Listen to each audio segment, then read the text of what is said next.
सोचो गेम कितना चेंज हो जाएगा अगर वो दुश्मनी जो सबसे ज्यादा एक्सपेक्टेड है इस सीजन में, यानी कि सुम्बुल वर्सेस शालीन, वो सच हो जाए तो वाकई देखने में मजा आएगा। और बिग बॉस भी यही कराने पे तुले हैं, इसीलिए तो आखिरकार सुम्बुल के पापा को एक बार नहीं बल्कि 2 बार घर के अंदर एंट्री दे दी गई है, डायरेक्टली इनडायरेक्टली।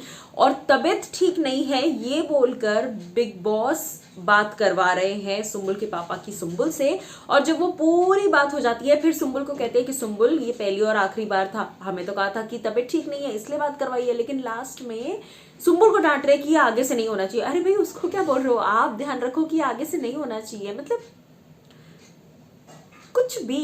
एनीवेज, पॉइंट यहां पर है राइवलरी का। सोचिए कि वो 2 लोग जो इस वक्त दोस्त हैं, सो कॉल्ड दोस्त हैं, मतलब सुम्बुल एज सच कभी ऐसे टिपिकली अगेंस्ट गई नहीं है शालीन के, लेकिन अगर वो शालीन के अगेंस्ट चली जाए, अगर सुम्बुल वर्सेस शालीन हो जाए तो गेम कितना ज्यादा इंटरेस्टिंग हो जाएगा। बिग बॉस में जो भी पहले के कंटेस्टेंट्स रहे हैं, हाल ही में एक वीडियो वायरल हो रहा था जूही परमार का, उन्होंने कहा कि बिग बॉस शॉक वैल्यू पे काम करता है। अगर आप कुछ ऐसा कर रहे हैं जिससे शॉक लगे ऑडियंस को, जिससे झटका लगे ऑडियंस को, तो ना चाहते हुए भी इंसान कंपेल हो जाता है, उस तरफ अट्रैक्ट हो जाता है। टॉक्सिसिटी जो होती है बहुत अट्रैक्टिव होती है, बहुत ज्यादा एडिक्टिव होती है।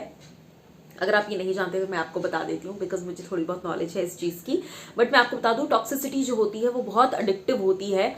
इसीलिए कई बार लोग टॉक्सिक सिचुएशन से बाहर नहीं आ पाते, उसी लूप में फंस जाते हैं। बिग बॉस का भी यही खेल है, आपको जितना उस चीज़ पर गुस्सा आएगा आप उतना उस चीज़ को देखते चले जाएंगे गुस्से में कि क्यों वैसा नहीं कर रहे जैसा हम चाहते हैं। तो बिग बॉस ये माइंड गेम खेल रहे हैं हमारे साथ, हमारे पास ऑप्शन नहीं है, हमें तो देखना ही है। सो मैं आपको बता दूं कि इस वक्त बिग बॉस ने जो ऑप्शंस दिए हैं, जी हाँ, शालीन सुम्बुल को खड़ा किया है। सामने कौन है ये अभी हमें कंफर्म नहीं है, लेकिन शालीन सुम्बुल एक तरफ है। इन दोनों को, सामने वाले इंसान को कन्विंस करना है कि वो उन्हें नॉमिनेट क्यों ना करे।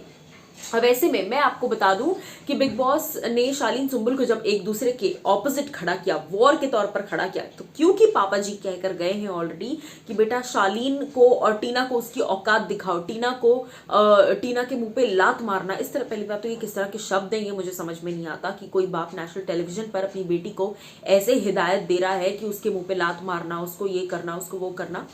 और बिग बॉस ये दिखा रहे हैं क्योंकि बिग बॉस की गेम की ये स्ट्रैटेजी है और हमको बेवकूफ बना रहे हैं, मतलब कुछ भी हो रहा है। बट मैं आपको बता दूं कि पहले तो आपको प्रोमो दिखाते हैं।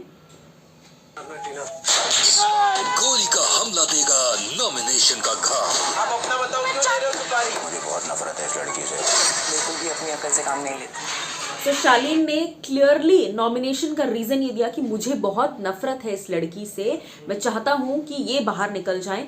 वहीं सुम्बुल ने रीजन ये दिया नॉमिनेशन का कि ये बहुत बेअकल है, अपनी अकल से बिल्कुल भी काम नहीं लेते, इन्फ्लुएंस होकर काम करते हैं लोगों से। सो डेफिनेटली ये जो दोनों रीजंस है, इससे तो यही लग रहा है कि दोनों ही एक दूसरे के ऑपोजिट आ चुके हैं। अब नॉमिनेशन में कौन आया है और क्या सच हुआ है, चलिए आपको बताते हैं। ये तो आने वाला वक्त ही बताएगा, मैं क्यों बताऊं, ये तो आने वाला वक्त ही बताएगा। लेकिन फिलहाल के लिए आपको इस पर क्या है कहना, इन दोनों की राइवलरी पर बताइएगा जरूर।